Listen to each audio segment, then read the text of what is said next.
이제 골로새서를 시작하도록 하겠습니다. 1장 1절부터 8절까지 말씀 보도록 하겠습니다. 신약성경 324면에 있는 골로새서 1장 1절부터 8절까지입니다.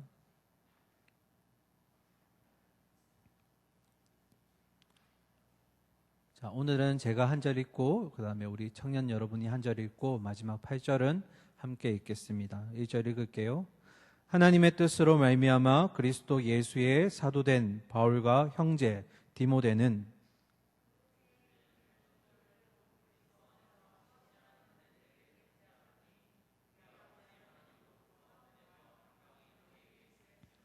우리가 너희를 위하여 기도할 때마다 하나님 곧 우리 주 예수 그리스도의 아버지께 감사하노라.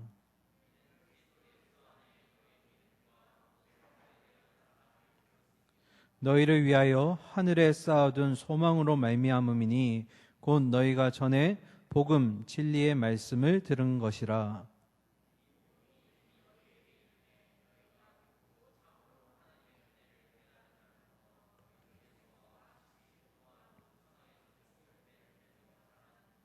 이와 같이 우리와 함께 종된 사랑하는 에바브라에게 너희가 배웠나니 그는 너희를 위한 그리스도의 신실한 일꾼이요 성령 안에서 너희 사랑을 우리에게 알린 자니라. 아멘. 네, 오늘부터 골로새서를 이제 3주간 보려고 합니다. 원래 순번은 빌립보서인데 빌립보서는 우리 겨울 수련회 때 전체적으로 한번 다루었기 때문에 이번 7월달 동안에는 골로새서를 함께 보도록 하겠습니다. 오늘은 이제 개요에 해당하는 시간이고 또 1장 1절부터 8절까지 말씀만 좀 보도록 하겠습니다. 자, 요즘 우리 청년들 좋은 습관이 하나 생겼는데 대부분 많이 필기를 하시더라고요. 좋아요. 되게 필기하는 습관 좋은데 가장 중요한 건 필기를 하고 나서 안 보면 아무 의미가 없어요. 하고 나서 한 번씩 꼭 다시 복습하는 마음으로 보시기 바래요. 알겠죠? 네, 필기도 꼼꼼히 잘 하시고 그것들로 또 은혜 받으시기 바랍니다. 자, 오늘 골로새 개요 먼저 하겠습니다. 이 골로새서 제가 어렸을 때 목사님 성함은 기억이 안 나요. 그런데 목사님이 하셨던 말씀은 기억나요. 뭐라고 하셨냐면 여러분이 이 험하고 악한 세상 가운데 믿음을 지키지 못하면 골로 가는 겁니다. 그래서 골로새서입니다. 이렇게 하시더라고요. 누가 했는지 기억은 안 나요. 그런데 말씀은 기억나요. 반은 맞고 반은 틀려요. 믿음을 지키지 못하면 정말로 험한 말이지만 골로 가요. 이 험한 세상 가운데 진리가 우리 몸 가운데 바로 서 있지 못하면 골로 갑니다. 반은 틀린 게 뭐냐면 골로 가서 골로새서가 아니라 골로새라는 도시에 편지를 보냈기 때문에 골로새서예요. 그래서 이 골로새서는 바울이 골로새에 있는 교회 성도들에게 편지로 복음을 전한 내용인데 근데 아주 독특한 게 있어요. 이 골로새 교회는 바울이 가보지도 않았고 그리고 바울이 직접 세운 교회도 아니에요. 그래서 바울이 이 사람들을 만난 적도 없기 때문에 좀 이따 다시 보겠지만 이 편지가 아마도 공식적으로 바울이 첫 인사 겸 복음을 전한 내용일 겁니다. 그러면 골로새가 어떤 도시일까? 자, 골로새라는 도시는 이 지금의 터키 지역에 있는 우리가 예전에는 소아시아라고 불렀죠. 그곳에 있는 지역에 딱 중앙 정도에 있어요. 그러니까 서양과 동양을 연결해주는 교두보 역할을 하는 곳이 골로새인데 원래는 별로 유명하지 않았습니다. 사람도 별로 살지 않았고요. 주로 헬라인들이 여기에 살고 있었는데 나중에 수리아의 안티오쿠스 3세라는 왕이 이 바벨론과 메소포타미아에 흩어져 있던 유대인들을 한 2,000명 정도를 이 골로새 지역으로 편입을 시켜요. 강제로 이주를 시킵니다. 그러면서 그 2,000명이었던 유대인 숫자가 조금씩 늘어나다가 나중엔 골로새 지역에 큰 세력을 형성하게 돼요. 그래서 골로새의 첫 번째 특징이 뭐냐면 유대인들이 많이 살고 있었다. 그리고 큰 영향력을 끼치고 있었다. 이게 첫 번째고요.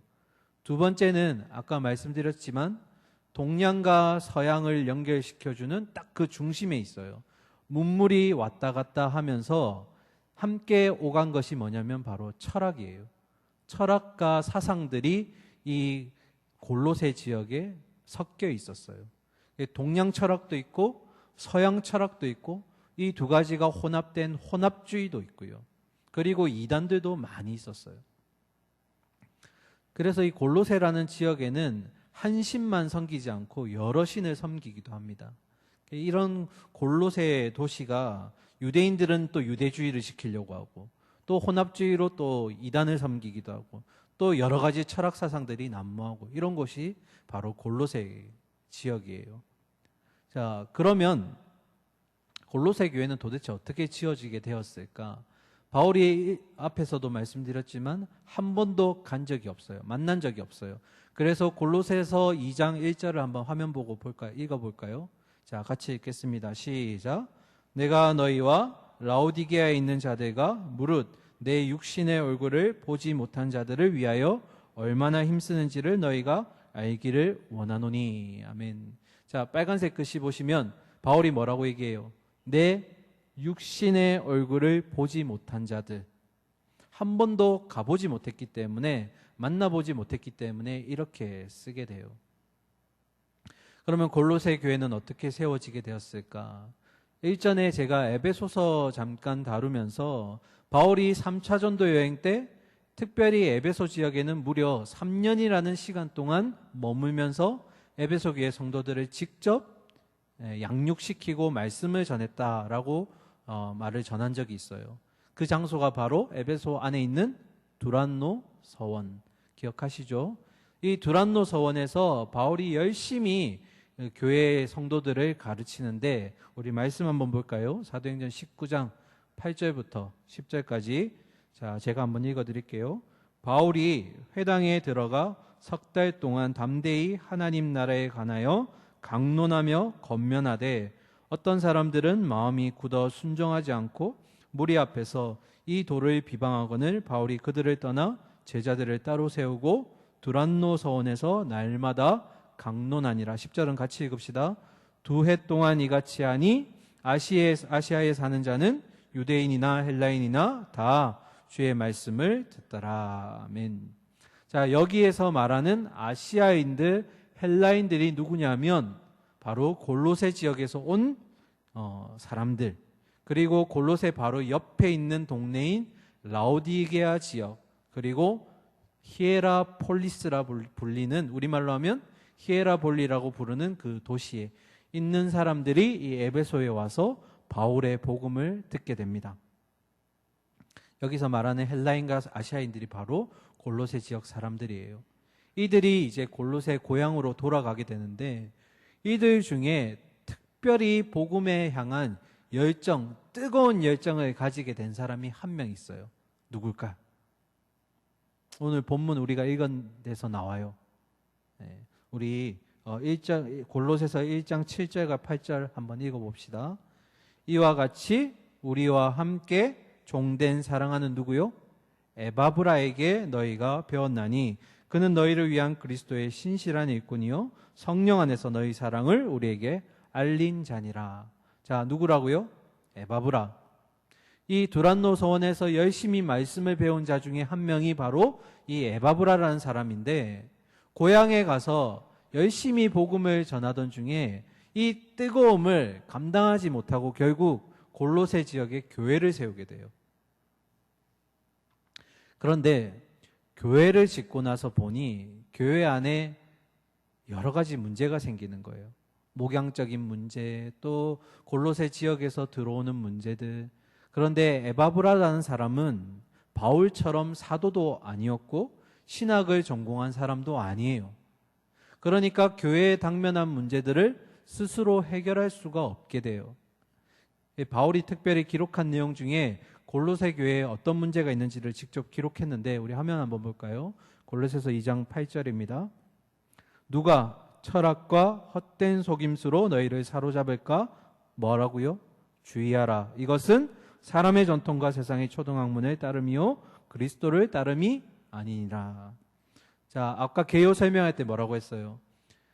이 동양과 서양을 연결해주는 딱 교두보 지역에 골로새가 있는데 여기에 서양과 동양 철학이, 세상의 사상들이 집결해 있는 거예요.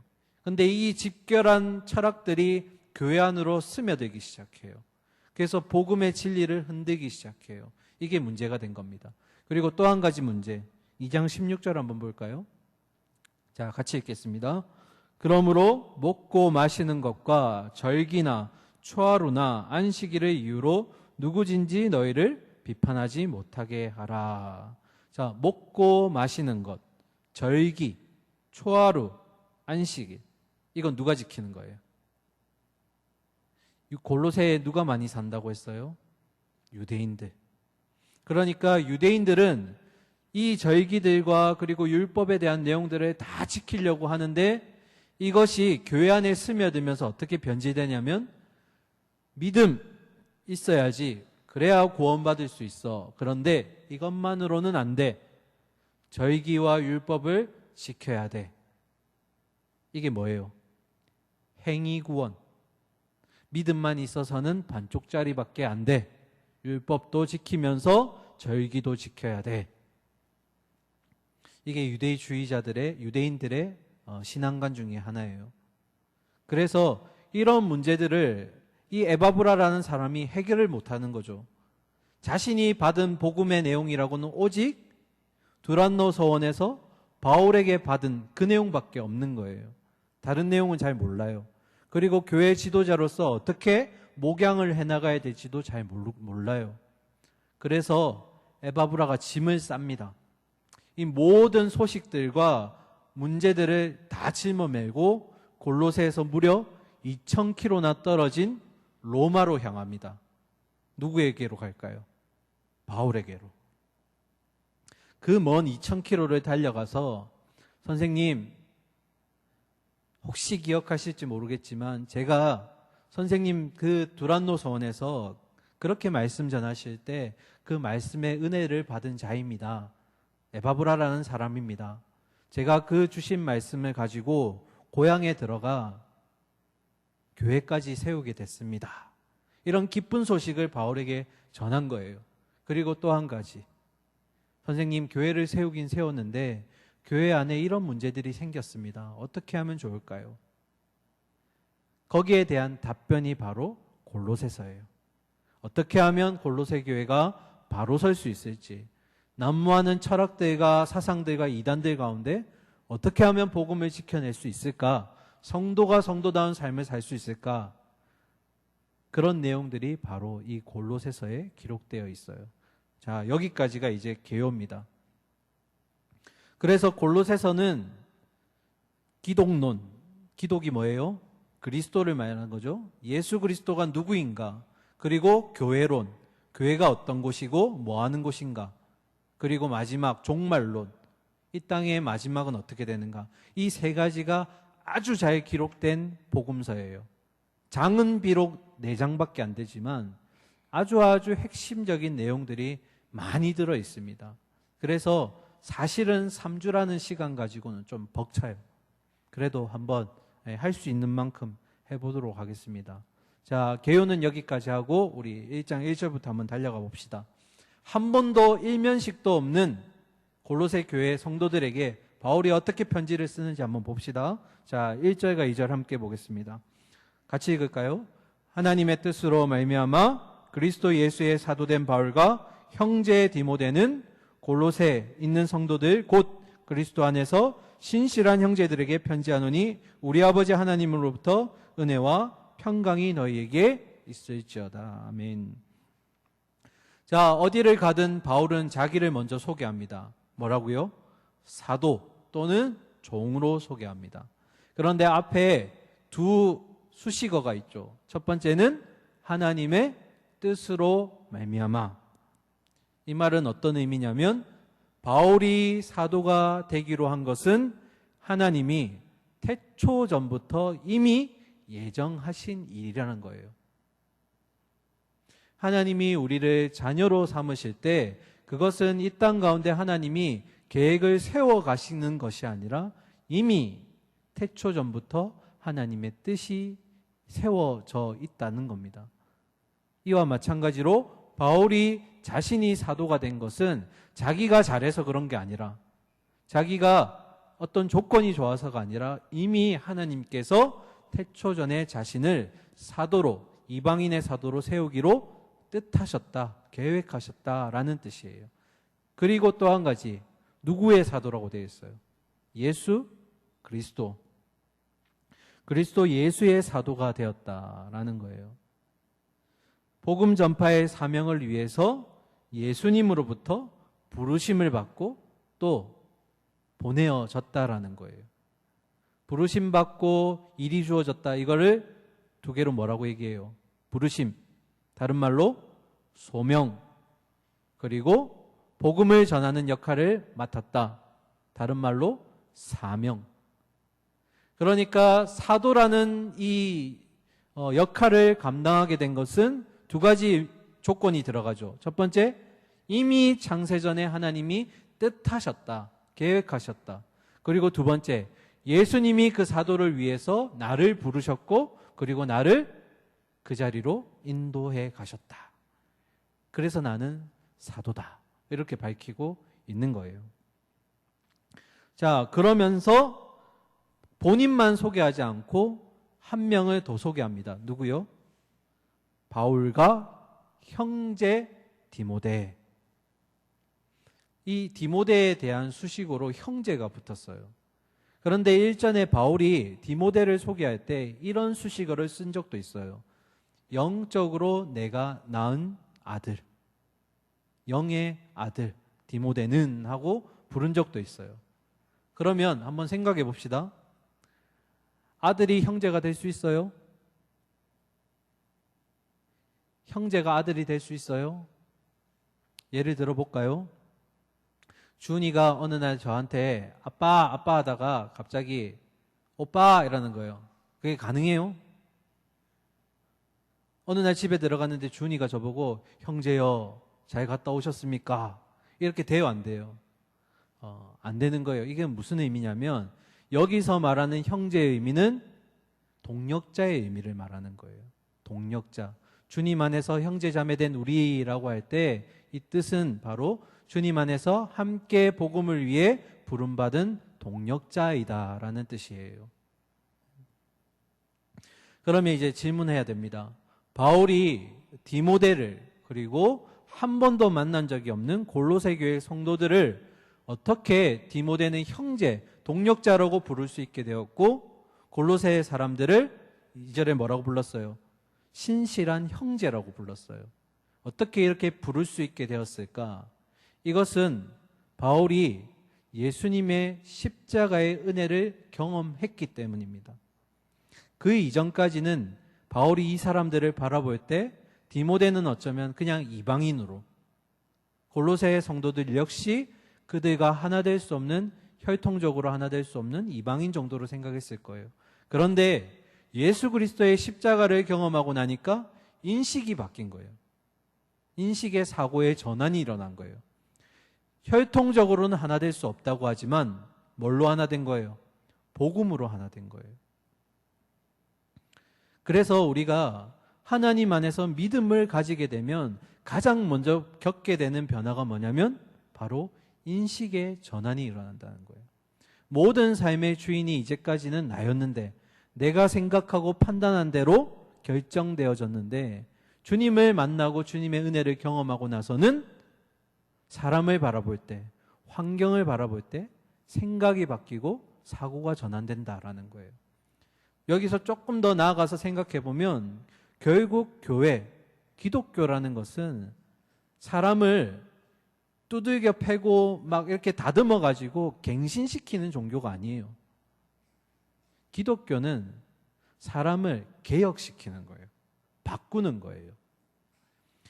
하나님을 만나기 전까지는 내 중심적으로 살아왔던 모든 삶이 창세기 1장 1절에 태초에 하나님을 천지를 창조하셨느니라 라는 그 말씀을 믿게 되면서부터 모든 사고의 전환이 하나님 중심으로 가게 된다라는 거예요. 180도 인식이 바뀌게 되는 거예요. 그래서 기독교는 여러분들을 아름답게 갱신시켜가는 교회가 아닙니다. 그런 종교가 아니에요. 완전히 삶과 인식을 뒤바꿔 버리는 거예요. 아시겠죠? 갱신이 아니라 뭐라고요? 개혁하는 거예요.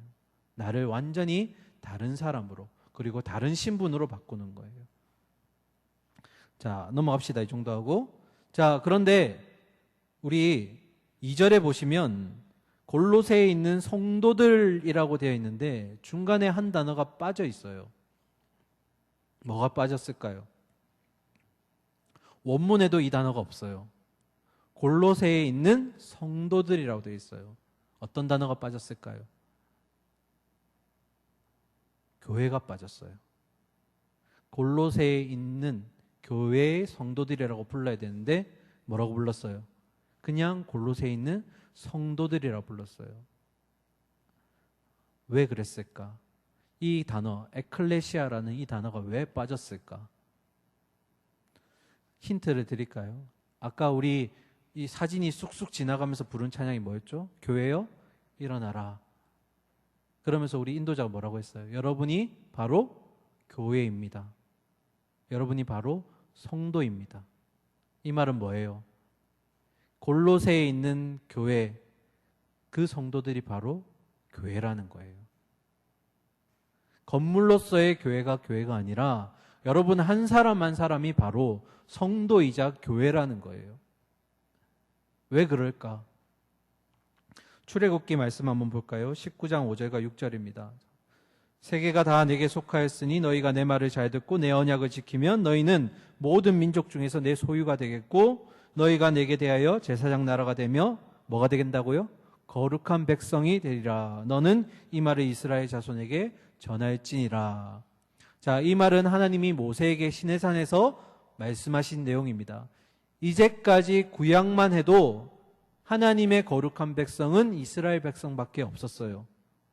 그런데 예수님의 십자가를 경험하고 나서 그 하나님의 백성의 영역이 달라집니다. 우리 고린도후서 5장 17절 화면 보면서 같이 읽을까요? 같이 읽겠습니다. 시작. 그런즉 누구든지 그리스도 안에 있으면 새로운 피조물이라. 이전 것은 지나갔으니 보라 새 것이 되었도다. 아멘. 보라 새 것이 되었도다. 이전 것은 지나갔다. 여러분은 뭐라고요? 새로운 피조물이다. 누구 안에 있으면? 그리스도 예수 안에 있으면. 새로운 피조물, 이 단어가 골로새서 1장 2절에 뭐랑 같은 말이냐면 결국 그리스도 안에서 신실한 형제들과 같은 말이 되는 거예요. 개념이 달라졌어요. 이제까지는 구약의 백성들을, 이스라엘 백성들을 하나님의 거룩한 백성이라 불렀지만 예수님으로 말미암아 이제는 모든 믿음을 가지고 그리스도 안에 십자가를 경험한 사람들은 바로 하나님의 교회가 되는 거예요. 백성이 되는 거예요. 신분이 바뀐 겁니다. 아시겠죠? 자, 오늘 그러면서 제가 중요한 내용을 한 가지 첫 번째 메시지를 다루겠습니다. 제가 저희 아버지가 이제 저기 양산 쪽에 솥발산 공원이라고 들어보셨어요? 공원 묘지가 있는데 거기에 이제 장지가 있으신데 한 번씩 이제 자주는 못 가고 요즘은 이제 또 아기 때문에 자주 못 가는데 가면 묘비들이 탁 세워져 있죠. 묘 앞에. 그러면 여러분들이 아주 쉽게 보실 수 있는 게 그 종교 마크가 앞에 묘비에 새겨져 있어요. 어떤 거는 절 마크가 있고 또 어떤 거는 또 기타. 그런데 우리는 뭘로 돼 있어요? 앞에 묘비에 십자가가 그려져 있어요. 그런데 자세히 보시면 물론 이제 직분을 이름에 쓰시는 분도 계시는데 대부분의 묘비의 그 십자가 밑에 보면 성도 누구라고 써 있어요. 제가 아직 죽지는 않았지만 제가 만약에 죽는다면 묘비에 뭐라고 돼 있을까요? 목사 김지원이라고 써 있을까요? 아니요. 성도 김지원으로 써 있는 게 사실은 더 맞는 말이에요. 왜냐하면 성도가 무슨 뜻이에요? 하나님께 구별된 거룩한 백성. 이 성도라는 단어가 우리 기독교에 있어서 우리 한 사람 한 사람의 정체성이에요. 목사, 그 다음에 전도사, 장로, 집사, 권사, 이건 뭐예요? 직분이에요, 직분. 우리에게 주신 사명인 거예요. 그러나 하나님이 태초에 우리를 하나님의 뜻 가운데 세우실 때 우리를 부르신 이름은 뭐예요? 성도예요, 성도. 하나님의 구별된, 이 땅에서 구별된 거룩한 백성들, 새로운 피조물, 바로 교회. 여러분이 바로 그 정체성을 지금 가지고 계신 거예요. 그래서 직분이 있기 전에 모든 성도는 이 정체성을 성도로 가져야 된다라는 거예요. 여러분 한 사람 한 사람이 하나님의 구별된 백성입니다. 아시겠죠? 그래서 여러분 안에 누가 거하시는 거예요? 여러분이 교회이기 때문에 여러분 안에 하나님이 거하고 계신 거예요. 하나님의 거룩한 전으로서 여러분의 영육이 강건하기를 소망합니다. 여러분 한 사람 한 사람이 바로 교회이고 성도입니다. 아시겠죠? 자, 그래서 마지막에 바울이 1장 2절에서 하나님으로부터 은혜와 평강이 너희에게 있을지어다 하고 축원을 하는데요. 골로새 교회 성도들이 이름은 성도지만 그들 역시 완벽하지는 못해요. 여전히 우리처럼 이 훈련과 순종의 어떤 이 싸움들을 해나가는 사람들이에요. 그런 사람들에게 필요한 게 결국 뭐예요? 하나님의 은혜와 평강이 필요하다라는 거예요. 그래서 바울이 첫 번째 1절과 2절을 다루면서 교회의 성도인 여러분들, 내가 비록 만나보지 못했지만 바르게 세워졌고 여러분이 교회이기 때문에 여러분에게는 은혜와 평강이 필요합니다 하고 지금 1절과 2절에서 얘기하는 겁니다. 자, 넘어갑시다. 이제부터 바울이 골로새 교회 성도들을 향해 기도하는 내용들인데요. 3절 먼저 볼까요? 우리가 너희를 위하여 기도할 때마다 하나님 곧 우리 주 예수 그리스도의 아버지께 감사하노라. 자, 바울이 기도를 합니다. 언제부터 기도하냐면 에바브라가 2000km를 건너와서 바울에게 골로새 교회를 소개했을 때부터 끊임없이 정기적으로 이들을 위해서 기도합니다. 이런 걸 보면 참 대단한 것 같아요. 여러분들 한 번도 일면식도 없는 분들을 향해 기도해 보신 적 있나요? 저 지구 반대편에 만나보지도 않은 사람들. 그런데 그냥 기도한 것이 아니라 꾸준히 정기적으로 기도했다고 했어요. 내가 한 번도 만나보지 못한 사람들을 위해. 바울은 어떻게 이렇게 기도할 수 있을까? 아까 하나님 무엇을 경험했다고요? 예수 그리스도의 십자가를 경험하면서 바울의 인식이 바뀌었어요. 그 중에 가장 대표적인 게 뭐냐면 이 땅에 많은 교회들이 흩어져 있지만 그러나 모든 교회는 한 분, 머리 되시는 그리스도 안에서 한 몸을 이룬다라는 이 공동체 의식이 있기 때문에 내가 비록 가보지 못했지만 한 번도 만나보지는 못했지만 그들을 향해 기도할 수 있게 되었다라는 거예요. 이 말은 결국 우리가 선교해야 되고 전도해야 되는 이유이기도 해요. 우리가 반대편에 또는 우리가 알지 못하는 또 다른 하나님의 백성들을 위해 기도해야 되는 이유가 바로 이거예요. 그리스도를 머리에 둔 이 땅의 모든 교회는 하나님의 한 몸 된 교회이고 그 안에 있는 교회 성도들은 지체가 되는 거예요. 그래서 내 옆에 있는 사람들만 위해서 기도하는 게 아니라 이 땅에 있는 모든 교회들. 우리 큐티집에 보면 밑에 공동체 기도가 실려 있죠. 그러면 어느 날은 미얀마를 위해서, 어느 날은 저기 멀리 있는 브라질을 위해서 기도합시다. 기도합시다. 이렇게 기록이 되어 있어요. 기도해야 됩니다. 나와 내 주변을 위해서 기도하는 것도 너무 중요하지만 이 땅에 있는 모든 교회를 위해서 이걸 딱 한 단어로 줄이면 뭐냐면 기독 공동체 의식을 가져야 돼요. 다시 중요하니까 어디에 있든지 내가 일면식이 없더라도 그들을 위해서 기도해야 되는 이유는 바로 뭐 때문이라고요? 기독 공동체 의식을 가져야 된다라는 거예요. 오늘날과 같이 지금 코로나 때문에 더 힘든 이 시기 때 저기 멀리 있는 선교지에 있는 교회를 위해서 우리가 기도해야 돼요.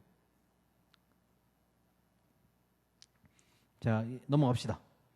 자, 바울이 골로새 교회를 위해서 늘 기도한다라고 했어요. 근데 기도할 때 감사한다라고 했어요. 뭐 때문에 감사할까? 4절과 5절을 봅시다. 자, 이는 그리스도 예수 안에 너희의 믿음과 모든 성도에 대한 사랑을 뭐 했기 때문에? 들었음이요. 5절 너희를 위하여 하늘에 쌓아둔 소망으로 말미암음이니 곧 너희가 전에 복음 진리의 말씀을 들은 것이라. 자, 바울이 기도하면서 감사한 이유가 두 가지예요. 첫 번째, 골로새 교회 성도들의 믿음을 듣고, 그리고 두 번째, 골로새 교회 성도들의 사랑을 듣고. 믿음은 수직적 관계죠. 하나님과 나 사이의 관계. 사랑은 뭐예요? 그 수직적인 만남과 얻은 은혜를 통해서 이웃과 내 주변에 있는 사람들과 나누는 것, 수평적인 관계. 바울이 기도할 때마다 감사한 이유가 뭐라고요? 골로새 교회 성도들이 이 수직적인 믿음과 수평적인 사랑을 잘 실천하고 있기 때문에 감사하다는 거예요. 그런데 이 믿음과 사랑은 단순히 사람의 감정이나 이 당시에 유행했던 철학에 근거하는 것이 아니라 5절에 보면 무엇에 근거한 것이라고요? 하늘에 쌓아둔 소망으로, 소망, 그것을 근거로 만들어진 믿음과 사랑이라는 거예요. 하늘에 쌓아둔 발음이 안 되네. 쌓아둔 소망이 뭐예요? 이걸 이제 베드로전서에 가면 베드로가 뭐라고 얘기하냐면 썩지도 않고 사라지지도 않을 영원한 유산이라고 얘기해요. 그게 뭘까요? 그렇죠. 로마서 8장에 가면 죄되었고 죄의 종로를 타던 우리가 예수님으로 말미암아 회복이 되었고, 그리고 무엇을 얻게 되었냐면 바로 영원한 소망, 하늘나라의 그 소망, 영원한 하나님의 나라에서 영원히 안식하는 것. 하나님 나라와 영생이 바로 우리의 그 끊어지지 않는 소망, 근거가 된다라는 거예요. 그런데 바울이 이렇게 얘기하죠. 너희가 곧 복음 진리의 말씀을 들은 그것이다. 이 말은 에바브라를 통해서 너희가 이미 그 복음을 들었다라는 거예요. 그것이 소망이고 여러분의 믿음과 사랑이라는 것이 바로 복음으로부터 시작된 것이다. 그 소망으로부터 근거를 두는 것이다. 이 내용을 바로 에바브라에게 들어서 알고 있다라는 거예요. 자, 6절로 넘어갑시다. 조금 빨리빨리 넘어갈게요. 자, 6절 잠도 깨울 겸 우리 같이 읽을까요? 시작. 이 복음이 이미 너희에게 이름에 너희가 듣고 참으로 하나님의 은혜를 깨달은 날부터 너희 중에서와 같이 또한 온 천하에서도 열매를 맺어 자라는도다. 아멘. 자, 복음이 너희에게 이르렀다. 6절을 자세히 보시면 복음의 진행 방향이 보여요. 첫 번째, 복음이 뭐 했다고요? 이르렀다. 두 번째, 너희가 뭐 했다고요? 듣고. 세 번째, 참으로 하나님의 은혜를 깨달았다. 그리고 마지막 네 번째, 온 천하에서도 뭘? 열매를 맺는다. 이게 복음의 진행 방향이에요. 복음이 이르렀고 그 복음을 우리가 이제 듣게 되고 성령의 조명으로 그걸 깨닫게 되고 마지막에 우리의 삶으로 열매를 맺는다. 이게 복음의 순서예요. 바울이 왜 이처럼 복음의 순서를 그들에게 잘 설명했을까? 한번 잘 생각해 보세요. 이 땅에 존재하는 모든 철학과 그리고 사람들의 사상과 종교들은 사람들의 생각, 내면 속에서 나오는 것들이에요. 잘 생각해 보세요. 나에게 있어서 내가 생각하다가 어떤 깨우침이 일어났을 때 그것이 사상이 되고 그것이 철학이 되는 거예요. 골똘히 생각하다가 이 세상이 뭘로 창조되었을까? 아, 물일 거야. 아니야, 공기일 거야. 이런 생각들이 어디로부터 나오는 거예요? 사람의 속에서 나오는 거예요. 그런데 복음은 안에서 나오는 게 아니라 뭐라고요? 밖에서부터 들어오는 거예요. 아까 뭐라고 했어요? 복음이 이르렀다고 돼 있어요. 밖에서 누군가에 의해서 이 복음이 전달되는 거예요. 그리고 그 밖에서부터 안으로 들어와서 내가 깨닫게 되었을 때 그게 진짜 내 복음이 되는 거예요. 그리고 나서 이것이 다시 나에게로부터 흘러나가는 거예요. 뭘로? 삶으로, 열매로 흘러나가는 거예요. 복음의 방향과 이 땅에 존재하는 사상과 철학들과는 반대예요. 아시겠죠? 복음은 밖에서부터 들어오는 거예요. 이게 하나님이 택하신 방법이에요. 그래서 우리는 선교하고 전도해야 돼요. 복음이 들려져야 그 복음으로 인해서 깨달음이 일어나는 거예요. 그리고 그것이 다시 내 속에서 복음이 되어 열매로서 나가는 거예요. 잘 기억하셔야 됩니다. 그래서 우리가 선교하고 땅끝까지 복음을 전파해야 되는 이유예요. 이게 하나님이 택하신 방법이에요. 사람을 통해서, 환경을 통해서 복음이 흘러가도록 만드신 하나님만의 방법이에요. 직접 우리 안에 깨달음을 주실 수도 있지만, 복음을 주실 수 있지만 그렇게 하지 않으셨어요. 아시겠죠? 넘어가겠습니다. 자, 그러면서 온 천하에 서도라고 되어 있어요. 이것은 땅끝까지 복음이 다 전파됐다라는 얘기가 아닙니다. 지금도 아직 땅끝까지 못 갔죠. 복음이 가고 있는 중인데 이 당시에 온 천하의 대표성을 띠는 나라가 바로 로마예요. 그러니까 바울이 말하는 건 뭐냐면 여러분의 그런 복음의 열매를 맺은 것이 그 복음이 내가 있는 이 로마에도 들어왔다는 거예요. 당시에 온 천하로 대표될 수 있는 나라가 어디라고요? 로마. 로마의 황제가 주도하던 이 시기에 그런 힘의 논리로 다스려지는 이 나라 가운데서도 여러분이 듣고 깨달은 복음이 들어와 있다라는 거예요. 이 말을 지금 바울이 하고 있는 겁니다.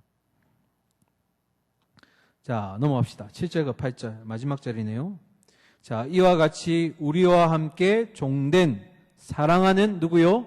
에바브라에게 너희가 배웠나니 그는 너희를 위한 그리스도의 신실한 일꾼이요. 자, 7절만 먼저 봅시다. 그런 모든 복음의 내용들을 지금 누가 소개시켜 준 거예요? 에바브라가 골로새 교회 성도들에게 소개해 준 거예요. 누구를 통해서? 바울을 통해서. 그 두란노 서원에서 열심히 배우고 익힌 거를 적어가지고 어떻게 해요? 골로새 교회에 와가지고 교회를 세우고 그리고 거기 있는 성도들에게 복음을 전한 거예요.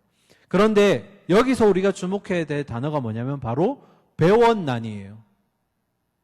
이 배웠나니의 의미는 단순히 바울에게서 받은 지식을 그대로 그냥 전달했다라는 의미가 아니에요.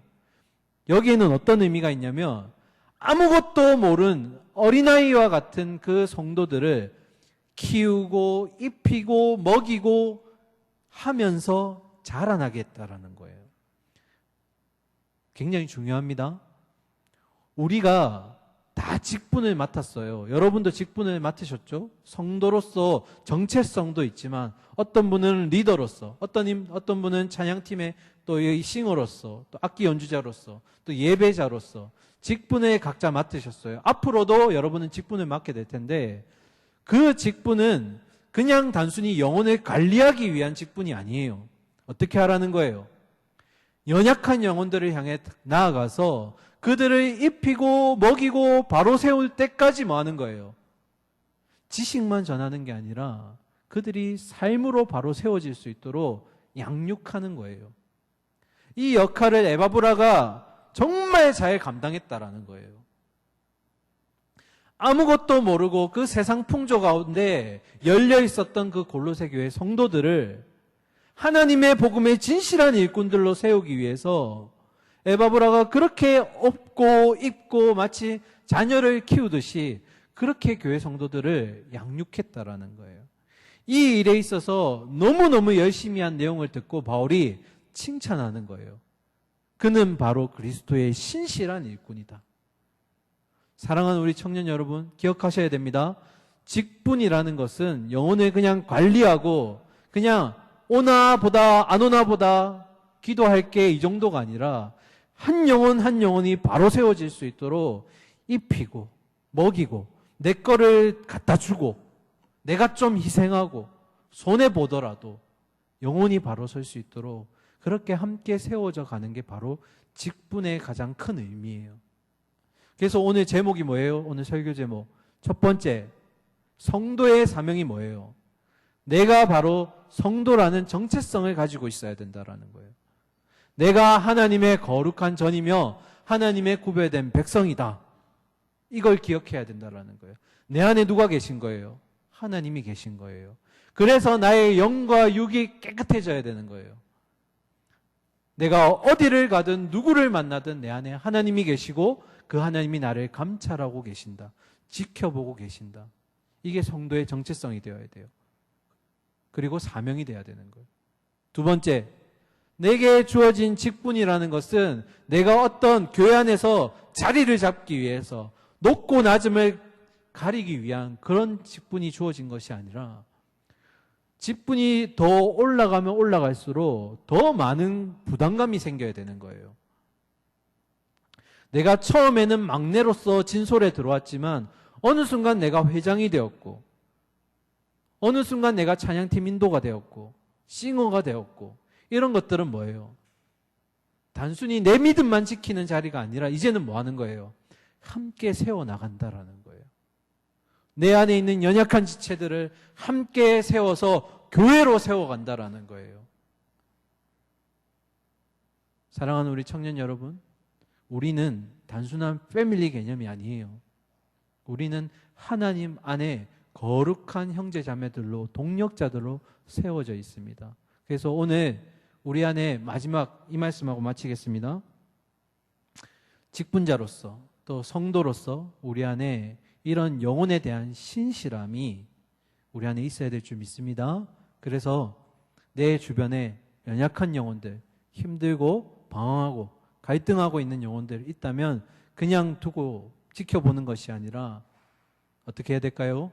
입히고 먹이고 바로 설 수 있도록, 그리고 끊임없이 기도해야 돼요. 요 말만 하고 마치겠습니다. 여러분 중에 기도를 부탁받을 때 또는 기도를 할 때 이런 얘기 하시는 분이 있어요. 내가 도움 줄 수 없어서 미안해. 기도밖에 할 수 없어서 미안해. 잘못된 표현이에요. 기도가 가장 소극적이고 아무것도 할 수 없을 때 마지막에 해야 되는 그런 수단이 바로 기도가 아니에요. 기도야말로 시간과 공간을 뛰어넘을 수 있는 가장 최고의 그 사람을 위한 방법이기도 하고, 그리고 기도는 누구한테 하는 거예요? 하나님한테 하는 거예요. 그러면 기도의 응답은 전지하시고 전능하신 하나님이 하신다라는 거예요. 그러면 기도는 뭐예요? 가장 소극적인 수단이 아니라 가장 적극적인 방법이에요.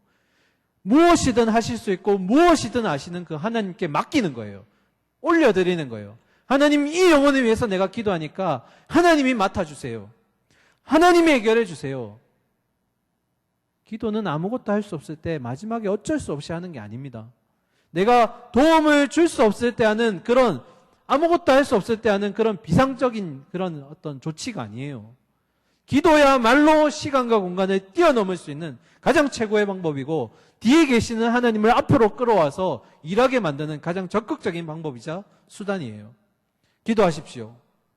형제와 자매를 위해서 바울처럼 일면식이 없더라도 기도하면 하나님이 세우시고 들어주실 줄 믿습니다.